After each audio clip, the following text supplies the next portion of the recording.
Shares of health insurance giant Aetna are rallying almost 3% in pre-market trading on news that it has finally agreed on being taken over by CVS. The deal is worth $69 billion, and I want to get into that deal a bit more now with Paul LaMonica, who joins me now. Paul, why is this such a big deal in the healthcare landscape, and what brought it about?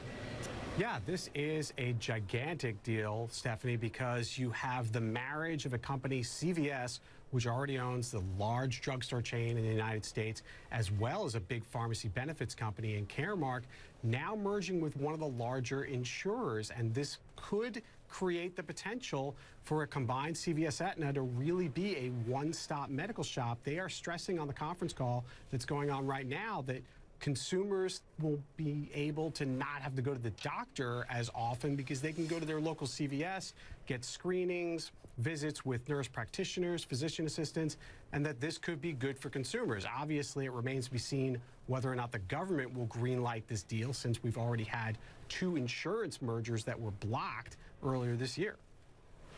Okay, let's talk a little bit more about the consumer angle of this. You mentioned it could be a one-stop shop. What could it mean for drug prices?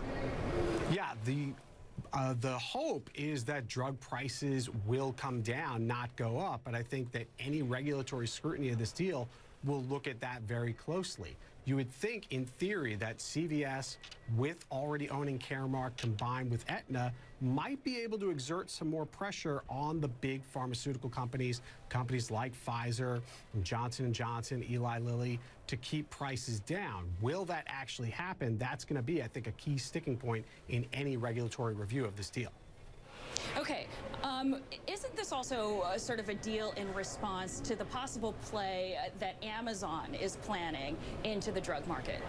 I think that there is some possibility that CVS is trying to get ahead of Amazon. We've seen Amazon's retail aspirations grow by opening more of its own brick-and-mortar stores. They obviously bought Whole Foods as well, and there are reports that they now have some wholesale licenses for pharmacy for drug distribution in a couple of states. So there are obviously always going to be questions about the threat of Amazon and what that might mean for any retailer. So I think CVS is trying to get ahead of that, and there's already speculation now. If CVS-Aetna goes through, what happens next to other insurers that also want to fight back against Amazon? Do you see possibly an insurer linking up with Walgreens? Is it possible some of them link up with Walmart even? Because Walmart has a thriving pharmacy business right now.